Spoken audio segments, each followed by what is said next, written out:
السلام عليكم ورحمة الله وبركاته. الحمد لله الملك الحق المبين. الحمد لله الملك الحق المبين. الحمد لله الملك الحق المبين ذي القوة المتين، والصلاة والسلام على سيدنا محمد الصادق الوعد الأمين وعلى آله وصحبه أجمعين. ما بعد، أعوذ بالله من الشيطان الرجيم. بسم الله الرحمن الرحيم. الله الذي خلق 7 سماوات ومن الأرض مثلهن يتنزل الأمر بينهن لتعلموا أن الله على كل شيء قدير وأن الله قد أحاط بكل شيء علما. صدق الله مولانا العظيم. ബഹുമാനികളെ, ഈ മഹത്തായ സമ്മേളനം ഉദ്ഘാടനം ചെയ്യുന്നതിന് വേണ്ടി നമ്മുടെ ഒക്കെ പ്രിയങ്കരനായ നേതാവ് പാണക്കാട് സയ്യിദ് സാദിഖ് അലി ശിഹാബ് തങ്ങൾ വന്നുകൊണ്ടിരിക്കുകയാണ്. അധികം താമസിക്കാതെ ഇവിടെ എത്തിച്ചേരും ഇൻഷാ അല്ലാഹ്. മഹാനവറുകളുടെ മഹത്തായ ഉപദേശങ്ങളും നസീഹത്തുകളും നമ്മൾക്ക് കേൾക്കാനുണ്ട്.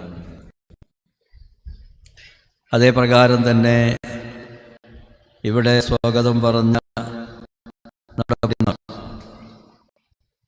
ഉലമാക്കൾ, പ്രാസംഗികന്മാർ, അവർക്ക് ഇവിടെ സംസാരിക്കാനുണ്ട്. തങ്ങളെത്തുന്നതിൻ്റെ മുമ്പായി ചില വാക്കുകൾ മാത്രം പറഞ്ഞുകൊണ്ട് ഞാൻ നിർത്തും ഇൻഷാ അല്ലാഹ്. ബഹുമാനികളെ, ഇന്നത്തെ ഈ പരിപാടി നമ്മുടെ മദ്രസയുടെ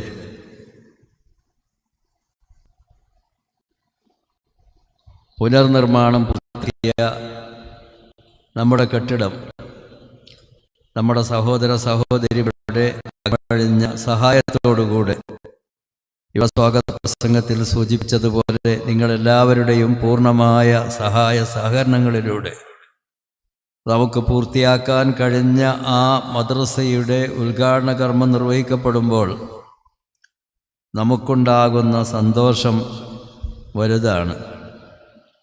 നമ്മളുടെ പിഞ്ചുമക്കൾക്ക് ആത്മീയമായ ഭക്ഷണം നൽകി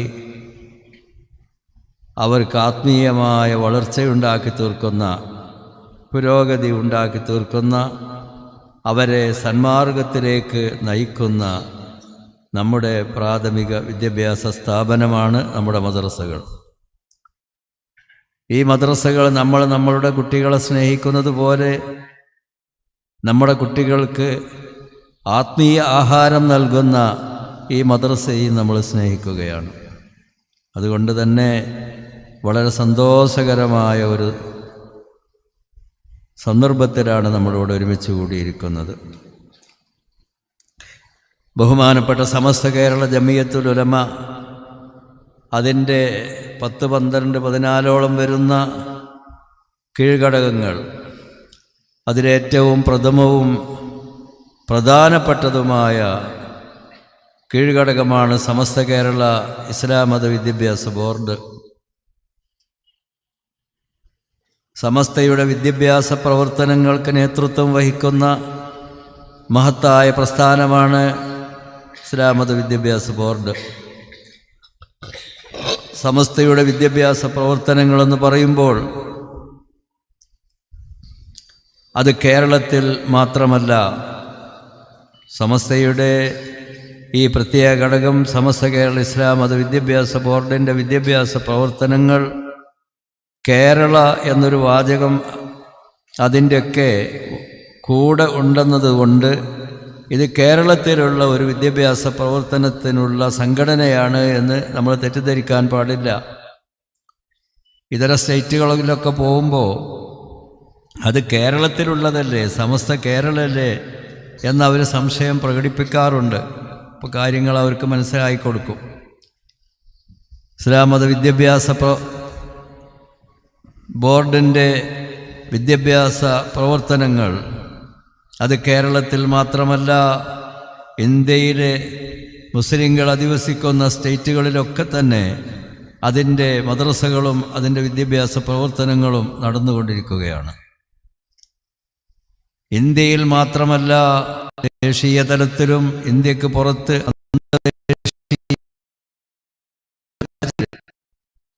ഗൾഫ് നാടുകളിൽ, മറ്റ് വിദേശ നാടുകളിൽ ഒക്കെ സമസ്ത കേരള ജമിയത്തുൽ ഉലമായുടെ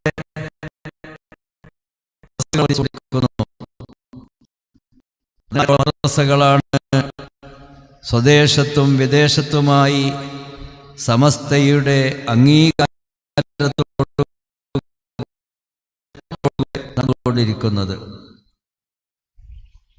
സമസ്തയുടെ അംഗീകാരത്തിന് വിധേയമാകാത്ത ധാരാളം മദ്രസകൾ സമസ്ത കേരള ഇസ്ലാം മത വിദ്യാഭ്യാസ ബോർഡിൻ്റെ സിലബസ് അനുസരിച്ച് കൊണ്ട് പലയിടങ്ങളിലും നടന്നുകൊണ്ടിരിക്കുന്നുണ്ട്.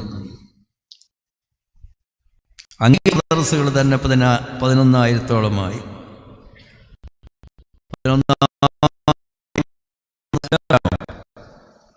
ഇതൊക്കെ ഒരേ ചങ്ങലയിൽ കോർത്തിണക്കിക്കൊണ്ട് ഒരേ പഠന രീതി,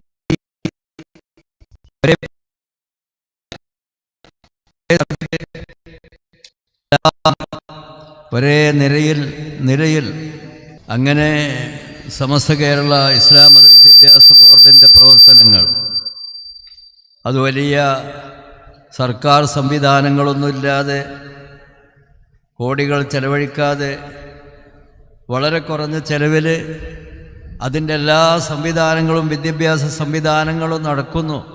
എന്താണതിന് കാരണം? നമ്മുടെ സഹകരണമാണ്. ഓരോ മദ്രസൻ്റെയും ഏരിയയിലുള്ള സഹോദര സഹോദരിമാരുടെ സമസ്തയിൽ നിന്ന് ഒരു സർക്കുലർ അയച്ചാൽ, മദ്രസ സംബന്ധമായിട്ട് ഇന്നത് ചെയ്യണം എന്ന് പറഞ്ഞുകൊണ്ട് ഒരു സർക്കുലർ അയച്ചാൽ അതനുസരിച്ചുകൊണ്ട് ആ മദ്രസയുടെ ഏരിയയിലുള്ള രക്ഷിതാക്കൾ, നമ്മുടെ സഹോദര സഹോദരിമാർ അത് ആ സർക്കുലറിലുള്ളത് എങ്ങനെയാണെങ്കിൽ അതനുസരിച്ച് നടപ്പിലാക്കാൻ എന്നും തയ്യാറാണ്. ഈ ഒരു ബന്ധവും ഈ ഒരു സഹകരണവും കൊണ്ടാണ് ഇത്രയും ഭംഗിയായി സമസ്തയുടെ എല്ലാ കാര്യങ്ങളും നടന്നുകൊണ്ടിരിക്കുന്നത്. അല്ലാഹു സുബ്ഹാനഹു വ തആല ഈ പ്രസ്ഥാനം ഖിയാമത്ത് നാൾ വരെ നിലനിർത്തി തരുമാറാവട്ടെ. ബഹുമാനികളെ, നമ്മുടെ മക്കൾക്ക് വിദ്യാഭ്യാസം നൽകുകയാണ്, മതവിദ്യാഭ്യാസം. നമ്മുടെ മദ്രസകൾ നൽകുന്നത് മതവിദ്യാഭ്യാസമാണ്. ഇസ്ലാം മത വിദ്യാഭ്യാസ ബോർഡ് എന്ന മതവിദ്യാഭ്യാസം നൽകുന്നതിന് വേണ്ടിയാണ് ഈ ബോർഡ് രൂപീകരിച്ചിട്ടുള്ളത്. പക്ഷേ സമസ്ത കേരള ഇസ്ലാം മത വിദ്യാഭ്യാസ ബോർഡിൻ്റെ ഭരണഘടനയിൽ തന്നെ, എന്ന് മാത്രമല്ല സമസ്ത കേരള ജമിയത്തുൽ ഉലമായുടെ ഭരണഘടനയിൽ തന്നെ അതാത് കാലത്തുള്ള സർക്കാരിൻ്റെ നിയമങ്ങൾക്ക് എതിരാവാത്ത വിധത്തിൽ പരിശുദ്ധ ഇസ്ലാം ശരീഅത്തിന് വിരുദ്ധമല്ലാത്ത നിരക്ക് ഭൗതികമായ വിദ്യാഭ്യാസത്തെ പ്രോത്സാഹിപ്പിക്കുകയും അതിനു വേണ്ടുന്ന കാര്യങ്ങൾ നിർവഹിക്കുകയും ചെയ്യുന്നത് സമസ്ത കേരള ജമിയത്തുൽ ഉലമായുടെ, പ്രത്യേകിച്ച് ഇസ്ലാം മത വിദ്യാഭ്യാസ ബോർഡിൻ്റെ ഉദ്ദേശ ലക്ഷ്യങ്ങളിൽപ്പെട്ടതാണെന്ന് അതിൻ്റെ ഉദ്ദേശ ലക്ഷ്യങ്ങളിൽ ഭരണഘടനയിൽ പ്രത്യേകം പറഞ്ഞിട്ടുണ്ട്. അപ്പോൾ ഇസ്ലാം ശരീഅത്തിന് വിരുദ്ധമല്ലാത്ത നിരക്ക് നിബന്ധനയുണ്ട്. ഭൗതിക വിദ്യാഭ്യാസം അതിന് പ്രോത്സാഹനം നൽകുമ്പോൾ, അതിനുവേണ്ടി പ്രവർത്തിക്കുമ്പോൾ അത് ഇസ്ലാം ശരീഅത്തിന് എതിരാവുന്ന രീതിയിലാവാൻ പാടില്ല. അതാത് കാലത്തുള്ള സർക്കാരിൻ്റെ നിയമങ്ങൾക്ക് വിരുദ്ധമാകാൻ പാടില്ല. അങ്ങനെ സമാധാനപരമായ മാർഗത്തിലൂടെ വിദ്യാഭ്യാസ പ്രവർത്തനങ്ങൾ നടത്തുക എന്നത് സമസ്തയുടെ മുഖ്യ ലക്ഷ്യങ്ങളിൽപ്പെട്ടതാണ്. വിദ്യാഭ്യാസം എന്ന് പറയുന്നത് ഈ പ്രപഞ്ചത്തെ അള്ളാഹു സൃഷ്ടിച്ചത് തന്നെ വിദ്യാഭ്യാസത്തിനാണ്, ഇൽമിനാണ്. അള്ളാഹു പറയുന്നു, അള്ളാഹു അവൻ ഒരുവനാണ്. ഖലഖ സബ്അ സമാവാത്തിൻ 7 ആകാശങ്ങളെ അവൻ സൃഷ്ടിച്ചു. വമിനൽ അർളി മിസ്ലഹുന്ന അതുകളെപ്പോലെ തന്നെ ഭൂമിയെയും അല്ലാഹു സൃഷ്ടിച്ചു. അത് എണ്ണമാണോ മിസ്ലഹുന്ന അതൊക്കെ വിശദമായ ചർച്ചകൾ ഉള്ളതാണ്. ഏതാണ് 7 ഭൂമി? അതൊന്നും ഇപ്പോൾ ചർച്ച ചെയ്യേണ്ട ആവശ്യമില്ല. യതനസ്സലുൽ അംറു ബൈനഹുന്ന അതിൻ്റെ ഇടയിലൂടെ അള്ളാഹുവിൻ്റെ കൽപ്പനകൾ ഇറങ്ങിക്കൊണ്ടിരിക്കുകയാണ്. ഈ പ്രപഞ്ചത്തിൻ്റെ ഇഞ്ചൻ അള്ളാഹുവിൻ്റെ കൽപ്പനയാണ്. ഇദാ അറാദ ശൈഅൻ യഖൂലു ലഹു കുൻ ഫയകൂൻ. 2 അക്ഷരങ്ങളാണത്. ഉണ്ടാവുക. ഏതൊരു കാര്യം, ഏതൊരു വസ്തു, ഏതൊരാളും ഇവിടെ ഉണ്ടാവണമെങ്കിൽ, അതുണ്ടാവണമെങ്കിൽ, അത് നിലനിൽക്കണമെങ്കിൽ, അത് വളരണമെങ്കിൽ, അത് ഉയരണമെങ്കിൽ, അതെല്ലാം തന്നെ അല്ലാഹു സുബ്ഹാനഹു വ തആലാന്റെ പ്രവർത്തനങ്ങളാണ്. അള്ളാഹുവിൻ്റെ കുൻ എന്ന കൽപ്പനയിലൂടെയാണ് അതിവിടെ ഉണ്ടായി നിലനിന്നുകൊണ്ടിരിക്കുന്നത്. ഉണ്ടാവുക എന്ന അള്ളാഹുവിൻ്റെ ആ കൽപ്പന അതേത് വസ്തുവായിരുന്നാലും ഉണ്ടാവുക എന്ന് പറഞ്ഞാൽ ഉണ്ടാവും. ഉണ്ടാവണ്ട എന്ന് പറയേണ്ട ആവശ്യമില്ലല്ലോ. ഉണ്ടായത് ഉണ്ടാവാതിരിക്കണമെങ്കിൽ ഉണ്ടാവണ്ട എന്ന് പറയണം. അല്ലാഹു സുബ്ഹാനഹു വ തആല ഒരു വസ്തുവിനെ അൽ ഈജാദ് വൽ ഇംദാദ്, വലിയ 2 നിഅമത്തുകളാണ് അള്ളാഹു നമ്മൾക്ക് നൽകിയിട്ടുള്ളത്. അള്ളാഹു അവൻ്റെ സൃഷ്ടികൾക്ക് അൽ ഈജാദ്, ഇല്ലായ്മയിൽ നിന്ന് അതിനെ അള്ളാഹു സൃഷ്ടിക്കുന്നു. നമുക്കെന്തെങ്കിലും ഒന്ന് ഉണ്ടാക്കണമെങ്കിൽ വേറൊക്കെ കുറേ കിട്ടണം, എന്നിട്ട് അത് കൂട്ടിക്കുഴച്ചിട്ടുണ്ടാക്കണമല്ലോ. അള്ളാഹു അതുമിൽ നിന്ന്, ഇല്ലായ്മയിൽ നിന്ന് വസ്തുക്കളെ ഉണ്ടാക്കുന്നവനാണ്. അള്ളാഹുവിന് ഒരു മുൻ പ്ലാനിൻ്റെ ആവശ്യമില്ല. മുമ്പുള്ള വസ്തുക്കളെ ഒരുമിച്ച് കൂട്ടേണ്ട ആവശ്യമില്ല. ഇല്ലായ്മയിൽ നിന്ന് അള്ളാഹു സൃഷ്ടിക്കും, കുന്ന് പറഞ്ഞാൽ മതി. അപ്പോൾ വസ്തുക്കളെ സൃഷ്ടിക്കുക, അതിനെ നിലനിർത്തുക എന്നത് അള്ളാഹുവിൻ്റെ വലിയ 2 നിഅമത്തുകളാണ്. അപ്പം ഈ നിഅമത്ത് അല്ലാഹു കുൻ എന്ന ഈ കൽപ്പനയിലൂടെ അതിങ്ങനെ ആകാശഭൂമികൾക്കിടയിൽ ഇറങ്ങിക്കൊണ്ടിരിക്കുകയാണ്. യതനസ്സലുൽ അംറു ബൈനഹുന്ന 7 ആകാശങ്ങളെയും ഭൂമികളെയും അള്ളാഹു സൃഷ്ടിച്ചു. അതിൻ്റെ ഇടയിലൂടെ അള്ളാഹുവിൻ്റെ കൽപ്പനകൾ ഇറങ്ങിക്കൊണ്ടിരിക്കുന്നു. ഇതൊക്കെ എന്തിനു വേണ്ടിയാണ്? എന്തിനാണ് ഇപ്പോൾ ഇതൊക്കെ പഠിച്ചത്? ഈ ആകാശങ്ങൾ പഠിച്ചത് എന്തിനാ? ഭൂമിനെ പഠിച്ചത് എന്തിനാണ്? മലായിക്കത്തിനെ പഠിച്ചത് എന്തിനാണ്? ജിന്നുകളെ പഠിച്ചത് എന്തിനാണ്? മനുഷ്യരെ പഠിച്ചത് എന്തിനാണ്? ഈ ജീവികളൊക്കെ എന്തിനു വേണ്ടി പഠിച്ചു? ഈ സസ്യങ്ങളും മരങ്ങളും വൃക്ഷങ്ങളും ഒക്കെ എന്തിനു വേണ്ടി പഠിച്ചു? ഈ നക്ഷത്രഗോളങ്ങൾ, കോടാനകോടി നക്ഷത്രഗോളങ്ങൾ, നക്ഷത്ര സമൂഹങ്ങളെ അള്ളാഹു എന്തിനു വേണ്ടി പഠിച്ചു? ഇതിൻ്റെയൊക്കെ മുഖ്യ ലക്ഷ്യം അല്ലാഹു സുബ്ഹാനഹു വ തആല പറയുന്നു, ലിതഅലമൂ, നിങ്ങൾക്ക് ഇൽമുണ്ടാകാൻ വേണ്ടിയിട്ടാണ്. ലിതഅലമൂ, നിങ്ങൾ അറിയണം. ലിതഅലമൂ അന്നല്ലാഹ അലാ കുല്ലി ഷൈഇൻ ഖദീർ, അല്ലാഹുവിൻ്റെ ഖുദ്റത്ത് നിങ്ങൾ മനസ്സിലാക്കണം. ഏത് കാര്യം ഉണ്ടാകാൻ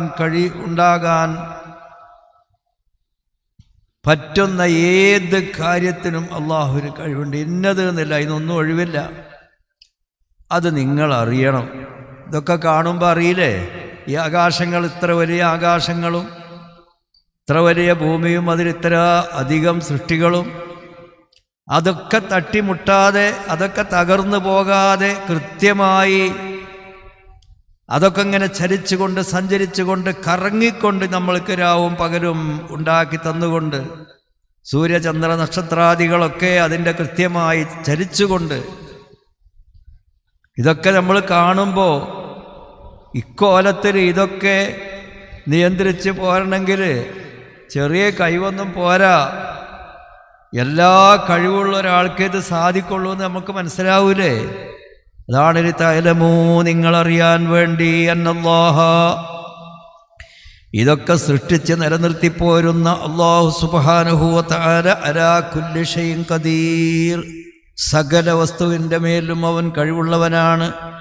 വ അന്നല്ലാഹ, തീർച്ചയായും അല്ലാഹു, ഖദ് അഹാത, അവൻ ഇഹാത്തത്ത് ചെയ്തിരിക്കുന്നു, ചുറ്റി അറിഞ്ഞിരിക്കുന്നു, അവൻ ചുറ്റിയിരിക്കുന്നു, ബികുല്ലി ഷൈഇൻ, എല്ലാ വസ്തുക്കളും. എത്ര വലുതാണെങ്കിലും എത്ര ചെറുതാണെങ്കിലും എത്ര കോടാനുകോടി അണുക്കൾ, ഒരു തുള്ളി വെള്ളത്തിൽ എത്ര അണുക്കളുണ്ട്, എത്ര തന്മാത്രകളുണ്ട്. ഒരു വെള്ളം ഉണ്ടാവണമെങ്കിൽ ഓക്സിജനും ഹൈഡ്രജനും കൂടി കലർന്നിട്ടാണ് വെള്ളം ഉണ്ടാകുന്നത്. ഒരു ഓക്സിജൻ ഹൈഡ്രജൻ എന്നൊക്കെ പറഞ്ഞിട്ടുണ്ടെങ്കിൽ അതിലുള്ള ചലനങ്ങൾ എത്രയാണ്? ഒരു സെക്കൻഡിൽ ലക്ഷക്കണക്കിനുള്ള ചലനങ്ങളാണ് അതിലുള്ളത്. അതിൻ്റെയൊക്കെ എണ്ണം അല്ലാഹു അറിയുന്നവനാണ്. അങ്ങനത്തെ ഓക്സിജനും ഹൈഡ്രജനും കൂടിയിട്ടുള്ള ഈ വെള്ളത്തിൻ്റെ ഒരു തുള്ളി വെള്ളം, അതിലൊരു സെക്കൻഡിൽ കോടാനകോടി ചലനങ്ങൾ, കോടിക്കണക്കിനുള്ള വെള്ളത്തിൻ്റെ അംശങ്ങളാണ് അതിലുള്ളത്. ഓരോ അംശങ്ങളിലും ഓക്സിജനും ഹൈഡ്രജനും ഉണ്ട്. അതിൻ്റെ ഉള്ളിൽ കോടിക്കണക്കിലുള്ള ചലനങ്ങളാണ്. അപ്പം ഇതിൻ്റെ എത്രയാണ്? ഇതൊക്കെ അറിയുന്നവനാണ് അവൻ. ഒരു തുള്ളി വെള്ളം, ഈ ഭൂമിയിൽ എത്ര ചലനങ്ങളാണ് നടക്കുന്നത്, ഇതൊക്കെ അറിയുന്നവനാണ് അല്ലാഹു. അല്ലാഹുവിൻ്റെ അറിവ് കൂടാതെ ഇവിടെ ഒന്നും നടക്കുന്നില്ല. അല്ലാഹു നിലനിർത്താതെ ഇവിടെ ഒന്നും നിലനിൽക്കുന്നില്ല. അല്ലാഹു സൃഷ്ടിക്കാതെ ഇവിടെ ഒന്നും ഉണ്ടാകുന്നില്ല. ഇതൊക്കെ നിങ്ങൾ അറിയണമെന്ന് വിചാരിച്ചിട്ടാണ് ഇതൊക്കെ അല്ലാഹു തആല നിങ്ങൾക്ക് വേണ്ടി സൃഷ്ടിച്ചത്. നിങ്ങൾക്ക് വേണ്ടി അല്ലാഹു ഇത് സൃഷ്ടിച്ചത് നിങ്ങൾ ആസ്വദിക്കാൻ വേണ്ടി മാത്രമല്ല, നിങ്ങൾ അനുഭവിക്കാൻ വേണ്ടി മാത്രമല്ല, ഇതിൽ നിന്നൊക്കെ നിങ്ങൾ പാഠങ്ങൾ ഉൾക്കൊള്ളാൻ വേണ്ടിയിട്ടാണ്. അല്ലാഹു സുബ്ഹാനഹു വ തആല ഒരു ഖുദ്സിയായ ഹദീസിൽ പറയുകയാണ്, കുന്തു കൻസൻ മഖ്ഫിയ, ഞാൻ മറക്കപ്പെട്ട ഒരു നിധിയായിരുന്നു. കാരണം ആരുമില്ല, സൃഷ്ടികളില്ലാത്ത ഒരു കാലുണ്ടായിരുന്നു. സൂഫിയാക്കളെ ഭാഷയിൽ മർത്തബത്തുൽ അമാവ് എന്നാണ് ഇതിന് പറയുക. ഒരു സൃഷ്ടികളെയും അല്ലാഹു സൃഷ്ടിക്കുന്നതിന് മുമ്പുള്ള ഒരവസ്ഥ അല്ലാഹുവിനുണ്ടായിരുന്നു. അറിയാൻ ആരുമില്ല. ഫഅഹ്ബബ്തു അൻ ഉറഫ, എന്നെ അറിയപ്പെടണം, എന്നെ സംബന്ധിച്ചുള്ള അറിവുണ്ടാവണം. ഞാൻ ഉദ്ദേശിച്ചു, ഞാൻ ഇഷ്ടപ്പെട്ടു. ഫഖലഖതുൽ ഖൽഖ, അപ്പം ഞാൻ ഈ പടപ്പുകളെ പഠിച്ചു. എന്തിനു വേണ്ടി? ലിഉറഫ, എന്നെ അറിയപ്പെടാൻ വേണ്ടി. അള്ളാഹുവിന് ഇഷ്ടമുള്ള കാര്യമാണ് അള്ളാഹുവിനെ എന്നർത്ഥം. ഈ സൃഷ്ടികളെ മുഴുവനും അള്ളാഹു സൃഷ്ടിച്ചത് അള്ളാഹുവിനെ അറിയാൻ വേണ്ടിയാണ്. അത് അള്ളാഹുവിന് വളരെ ഇഷ്ടമുള്ള കാര്യമാണ്. ആകാശങ്ങളെ അള്ളാഹു പടച്ചു, ഭൂമികളെ അള്ളാഹു പടച്ചു. അള്ളാഹുവിൻ്റെ കൽപ്പനകൾ ഇതിൻ്റെ ഇടയിൽ ഇറങ്ങിക്കൊണ്ടിരിക്കുന്നു. ഇതിനെ മുഴുവനും അള്ളാഹു നിയന്ത്രിച്ചു കൊണ്ടിരിക്കുന്നു. ഇതൊക്കെ എന്തിനു വേണ്ടിയാണ്? ലിതഅലമു, നിങ്ങൾക്ക് അറിവുണ്ടാകാൻ വേണ്ടി. എന്താ അറിയേണ്ടത്? അള്ളാഹുവിനെ സംബന്ധിച്ചുള്ള അറിവ് തന്നെയാണ് ഏറ്റവും ഒന്നാം സ്ഥാനത്തുള്ളത്. അറിവുകൾ ധാരാളമുണ്ട്, ആവശ്യമുള്ളതും ആവശ്യമില്ലാത്തതുണ്ട്. ആവശ്യമുള്ള അറിവുകളൊക്കെ നല്ലത് തന്നെ. പക്ഷേ അതിന് മുഖ്യ ലക്ഷ്യമായിട്ടുള്ള അറിവ്, എല്ലാ അറിവുകളും നമ്മൾ ഉപയോഗിക്കുന്നത്, നമ്മളതുകൊണ്ട് അമല് ചെയ്യുന്നത്, അത് നമ്മൾ പ്രയോഗിക്കുന്നത് നമ്മുടെ ഭൗതിക പാരത്രികമായ ഗുണത്തിന് വേണ്ടി നമ്മൾ ഉപയോഗിക്കുന്നു. ഇതിൻ്റെയൊക്കെ പരമപ്രധാനമായ ലക്ഷ്യം അള്ളാഹുവിനെ അറിയുക എന്നുള്ളതാണ്. അള്ളാഹുവിനെ അറിയുന്നവരുണ്ടാവണം, ആരിഫീങ്ങളുണ്ടാവണം. അള്ളാഹുവിൻ്റെ അറിവിനെ പ്രത്യേകമായി അറിയുമ്പോൾ അതിനെ ഇർഫാൻ മഅരിഫത്ത് എന്ന് പറയും. അള്ളാഹുവിൻ്റെ ആരിഫീങ്ങളായ മഹത്തുക്കളുണ്ടാവണം. അതിനു വേണ്ടിയാണ് അള്ളാഹു ഇതൊക്കെ പടച്ചത്, നിയന്ത്രിച്ചു പോരുന്നത്. ലിതഅലമു അന്നല്ലാഹ അലാ കുല്ലി ഷൈഇൻ ഖദീറാണ് അല്ലാഹു വ അന്നല്ലാഹ ഖദ് അഹാത ബികുല്ലി ഷൈഇൻ ഇൽമ. എല്ലാ വസ്തുക്കളുടെയും ഇൽമ്, ആ ഇൽമു കൊണ്ട് അല്ലാഹു തആല ഇഹാത്തത്ത് ചെയ്തിരിക്കുന്നു. അപ്പം അള്ളാഹുവിൻ്റെ ഇൽമ് സാധാരണ ഇൽമല്ല, നമ്മളുടെ ഇൽമ് പോലത്തെ ഇൽമല്ല, ഇഹാത്തത്താണ്, ചുറ്റി അറിവാണ്. അത് നമ്മൾക്കില്ല. നമ്മൾ ഏതൊരു വസ്തുവിനെ സംബന്ധിച്ച് മനസ്സിലാക്കിയാലും പരിപൂർണമല്ല, സമ്പൂർണമല്ല. അതൊക്കെ വളരെ കലീലാണ്. ഉമാവു തീത്തുമ്മിനൽ ഇൽമില്ല കലീല, ഒക്കെ കലീല, കുറഞ്ഞ അറിവുള്ളൂ. ഇഹാത്തത്ത് അള്ളാഹുവിന് മാത്രം. ബഹുമാനപ്പെട്ട തങ്ങൾ നമ്മുടെ സദസ്സിലേക്ക് കടന്നു വരുന്നു. അല്ലാഹു അക്ബർ, അല്ലാഹു അക്ബർ, അല്ലാഹു അക്ബർ, ലാ ഇലാഹ ഇല്ലല്ലാഹു അല്ലാഹു അക്ബർ, അല്ലാഹു അക്ബർ വലില്ലാഹിൽ ഹംദ്.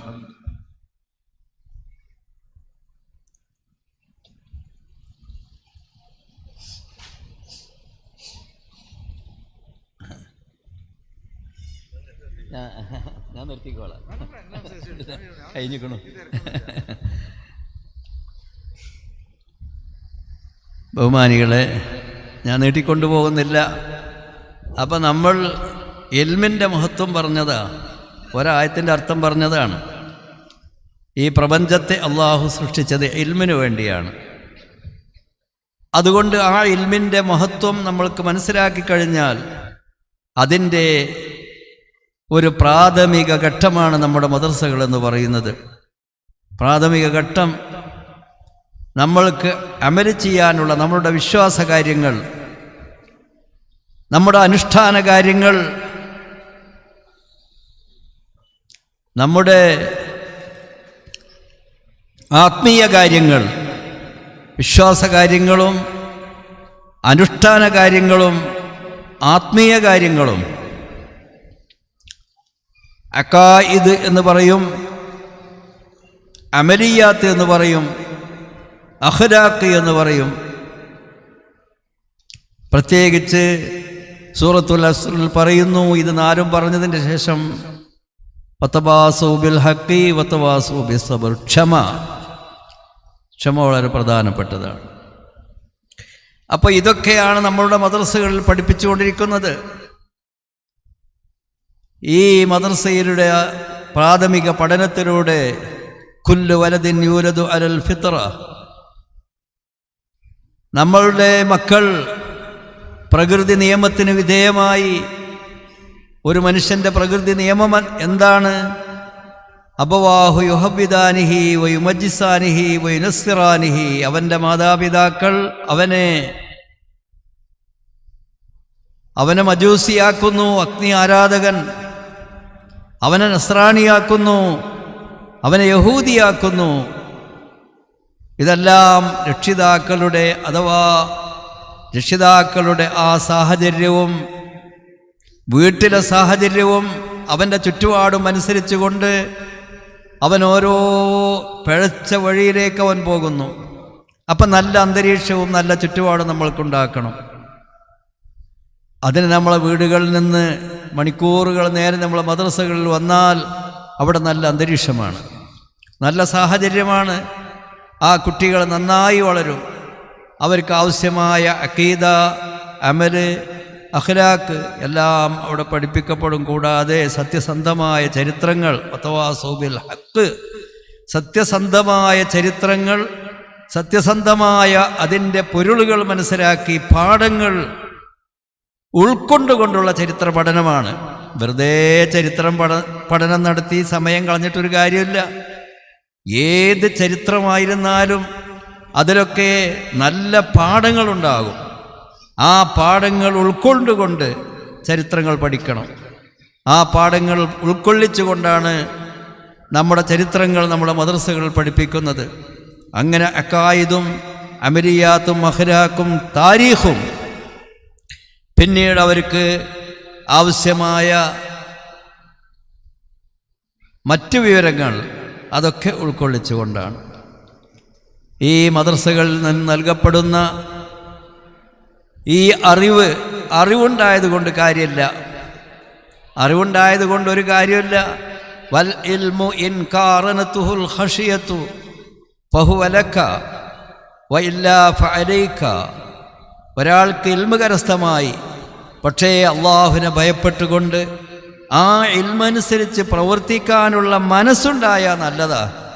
നേരെ മറിച്ച് ആ ഇൽമ കൊണ്ട് അമൽ ചെയ്യാതിരുന്നാൽ ഇബ്ലീസ് ലഅനത്തുല്ലാഹി അലൈഹിയെ പോലെയാകും. അത് നിനക്ക് അത് ദോഷമായി മാറും. അള്ളാഹു നമ്മളെ കാത്തുരക്ഷിക്കട്ടെ. അതുകൊണ്ട് നമ്മളെ കുട്ടികൾ പഠിച്ച് നല്ല പഠനം അവർക്ക് ലഭിച്ച് ഉസ്താദന്മാർ നല്ല നിർദ്ദേശവും മറ്റുമൊക്കെ ലഭിച്ച് അവരെ അത് പ്രാവർത്തികമാക്കാനും അതനുസരിച്ച് പ്രവർത്തിക്കാനും അതിൻ്റെ ഉത്തരവാദിത്വം നമ്മുടെ രക്ഷിതാക്കൾക്കാണ്, പ്രത്യേകിച്ച് ഉമ്മമാർക്ക്. നമ്മുടെ ഉമ്മമാരെന്ന് പറയുന്നത് അവരുടെ തെർബിയത്താണ്. ഈ സമൂഹം നന്നാവണമെങ്കിൽ ഈ സമൂഹത്തിലെ വ്യക്തികൾ നന്നാവണം. ഈ വ്യക്തികൾ നന്നാവണമെങ്കിൽ ചെറുപ്പത്തിൽ ആ നിലക്ക് അവരെ വളർത്തണം.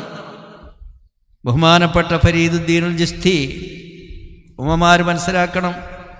അഷ്ശൈഖ് ഫരീദുദ്ദീനുൽ ചിശ്തി മഹാനവറുകൾ കുഞ്ഞായിരുന്ന കാലത്ത് അവരുടെ ഉമ്മ ആ കുട്ടിയോട് പറഞ്ഞു, ചെറുപ്പത്തിൽ തന്നെ പറഞ്ഞു, മോനെ 5 നേരം നിസ്കരിക്കണം, നിസ്കരിച്ചാൽ ശർക്കര കിട്ടും, നിസ്കാരപ്പായയുടെ അടിയിൽ നിന്ന് ശർക്കര കിട്ടും.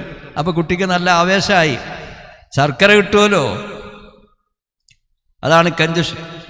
അങ്ങനെ ഈ കുട്ടി നിസ്കരിച്ച് പായ പൊന്തിച്ച് നോക്കുമ്പോൾ അവിടെ ശർക്കര ഉണ്ടാവും. എന്താ കാരണം? ഉമ്മ പായിൻ്റെ അടിയിൽ ഒരു ശർക്കര കൊണ്ടുപോയി വെക്കും, അറിയാതെ. നിസ്കാരം കഴിഞ്ഞ് നോക്കുമ്പോൾ അത് കിട്ടും. അപ്പം നല്ല ആവേശമായി നിസ്കാരത്തിന്.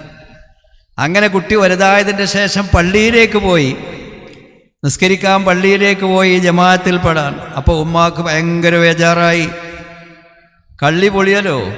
കുട്ടി നിസ്കാരം കഴിഞ്ഞാൽ നിസ്കാരപ്പായ പൊന്തിച്ച് നോക്കും, മുസല്ല പൊന്തിച്ച് നോക്കും, ശർക്കര കിട്ടിയില്ലെങ്കിൽ ഇതെന്ത് നിസ്കാരമാണ്, പള്ളിയിൽ വന്നപ്പോൾ വീട്ടിൽ നിന്ന് നിസ്കരിച്ചാൽ ശർക്കര കിട്ടിയിരുന്നു. ഉമ്മ ബേജാറായി. പക്ഷേ ആ ഉമ്മയുടെ ആ ഒരു സന്മനസ് എൻ്റെ കുഞ്ഞിനെ ഒരൊറ്റ നിസ്കാരം പോലും ഖളാ ആക്കാതെ നിസ്കരിപ്പിച്ച് പരിശീലിപ്പിച്ച് നല്ല ഒരു ഇസ്ലാമിക സ്വഭാവത്തിൽ എൻ്റെ കുട്ടിനെ വളർത്തിയെടുക്കണമെന്നുള്ള ആ ഉമ്മാൻ്റെ സന്മനസ് അല്ലാഹു സുബ്ഹാനഹു വ തആല സ്വീകരിച്ചു. പള്ളിയിൽ ചെന്ന് നിസ്കാരം കഴിഞ്ഞ് മുസല്ല പൊക്കി നോക്കുമ്പോൾ ശർക്കര കിട്ടിയിരുന്ന ശർക്കര അവിടെ കാണുന്നുണ്ട്. അള്ളാഹു കറാമത്തായിട്ട്, ആ ഉമ്മയുടെ കറാമത്തായിട്ട് അള്ളാഹു നൽകുകയാണ് ചെയ്തത്. ആ മഹാനാണ്, അദ്ദേഹമാണ് ജിസ്തി തരീഖത്തിലെ വലിയ മഹാൻ. ജിസ്തി തരീഖത്തിലെ വലിയ മഹാനാണ് കഞ്ചുശക്കർ ജിസ്തി, ഫരീദുദ്ദീൻ കഞ്ചുശക്കർ ജിസ്തി. അങ്ങനെയുള്ള മഹത്വത്തിലേക്ക് ആ മഹാനെ എത്തിച്ചത് ആ ഉമ്മാൻ്റെ ഒരു സന്മനസ്സായിരുന്നു. അതുകൊണ്ട് ഈ മദ്രസകളിൽ നിന്ന് പഠിപ്പിക്കുന്ന ആ ശറഈയായ ഉലൂമ് അത് ആ കുഞ്ഞിനെ നല്ല നിലയിൽ നടപ്പിൽ വരുത്താൻ വേണ്ടി അങ്ങേയറ്റം പരിശ്രമിക്കേണ്ടവർ നമ്മുടെ ഉമ്മമാർ, നമ്മുടെ സഹോദരിമാരാണ്. അവർ പ്രത്യേകം ആ കാര്യങ്ങളൊക്കെ ശ്രദ്ധിക്കണം, രക്ഷിതാക്കൾ ശ്രദ്ധിക്കണമെന്ന് പ്രത്യേകം ഓർമ്മപ്പെടുത്തിക്കൊണ്ട് ഞാൻ എൻ്റെ സംസാരം നീട്ടിക്കൊണ്ടുപോകുന്നില്ല. അല്ലാഹു സുബ്ഹാനഹു വ തആല ബഹുമാനപ്പെട്ട തങ്ങളുടെ കരങ്ങളെ കൊണ്ട് നമ്മുടെ മദ്രസയുടെ പുതിയ കെട്ടിടത്തിൻ്റെ ഉദ്ഘാടന കർമ്മം നിർവഹിക്കാൻ പോവുകയാണ്. അള്ളാഹു ഈ മുബാറക്കായ ഉദ്ഘാടനത്തിന് അള്ളാഹു കബൂൽ ചെയ്യുമാറാവട്ടെ. അള്ളാഹു സുബ്ഹാനഹു വ തആല മഹാനായ തങ്ങളവർക്കൾക്ക് ഈ സമൂഹത്തിന് ദീർഘകാലം നേതൃത്വം വഹിക്കാനുള്ള കരുത്തും തൗഫീക്കും അള്ളാഹു പ്രദാനം ചെയ്യുമാറാവട്ടെ. ഒരു കാര്യം തങ്ങളിരുത്തിക്കൊണ്ട് നിങ്ങളുടെ മുമ്പിൽ ഒരു കാര്യം, ഒരപേക്ഷ. നമ്മുടെ പ്രിയങ്കരനായ സഹോദരൻ ശൈഖുന ആലിക്കുട്ടി ഉസ്താദിൻ്റെ ജാമിഅ നൂരിയ അറബിക് കോളേജിൻ്റെ കരുത്തനായ പ്രിൻസിപ്പാളും സമസ്ത കേരള ജംഇയ്യത്തുൽ ഉലമായുടെ ജനറൽ സെക്രട്ടറിയുമായിട്ടുള്ള നമ്മുടെ പ്രിയങ്കരനായ ആലിക്കുട്ടി ഉസ്താദിൻ്റെ സ്വന്തം അനുജൻ, അദ്ദേഹത്തിൻ്റെ അനുജൻ മുഹമ്മദ് ഫൈദി വഫാത്തായത് നമ്മൾക്ക് ഓർമ്മയുണ്ട്. മുഹമ്മദ് ഫൈദിയുടെയും അനുജനായിട്ടുള്ള ഇബ്രാഹിം ഫൈദി ജാമിഅ നൂരിയ അറബിക് കോളേജിൻ്റെ ജോയിൻറ്റ് സെക്രട്ടറിയാണ്.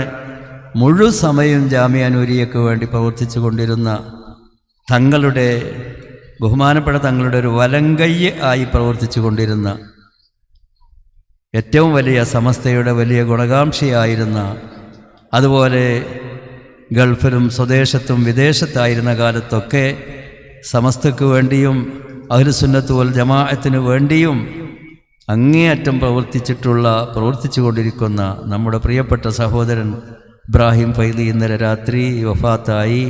ബഹുമാനപ്പെട്ട തങ്ങൾ ഇന്നലെ രാത്രിയും അവിടെ വന്നു. ഇന്ന് ജനാസ നിസ്കരിക്കാനും അവിടെ എത്തി. അത്രയും തങ്ങളുടെ മുഹിബ്ബായിരുന്ന അദ്ദേഹം ഇപ്പോൾ മറ്റൊരു ലോകത്തേക്ക് യാത്രയായി. തങ്ങളുടെ ജനാസ നിസ്കരിച്ചു. ഞങ്ങളെല്ലാവരും അതിൽ പങ്കെടുത്തു. അൽഹംദുലില്ലാഹ്. അള്ളാഹു അദ്ദേഹത്തിൻ്റെ ഖബറിടം സ്വർഗത്തോപ്പാക്കി കൊടുക്കട്ടെ. അദ്ദേഹത്തിൻ്റെ ദർജ അള്ളാഹു ഉയർത്തി കൊടുക്കട്ടെ. ഈ കാലം അത്രയും അദ്ദേഹം ചെയ്ത എല്ലാ സേവനങ്ങളും ഖിദ്മത്തുകളും അള്ളാഹു തആല കബൂൽ ചെയ്യുമാറാവട്ടെ.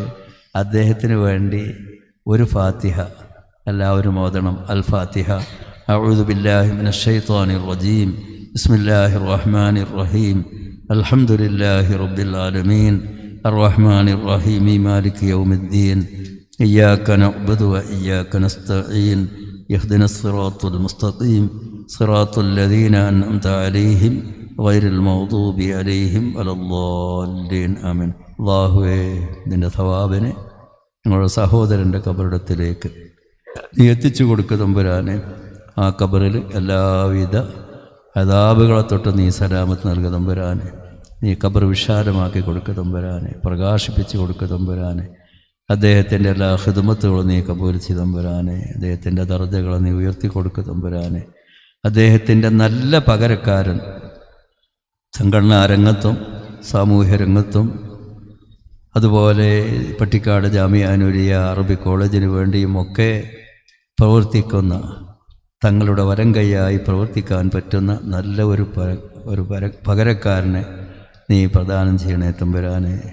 ഇത്രയും ദുആ ചെയ്തുകൊണ്ട് ഞാൻ എൻ്റെ വാക്കുകൾ നിർത്തുന്നു. വാഖിറു ദഅവാന അൽഹംദുലില്ലാഹി റബ്ബിൽ ആലമീൻ. അസ്സലാമു അലൈക്കും വറഹ്മത്തുള്ളാഹി വബറകാതുഹു.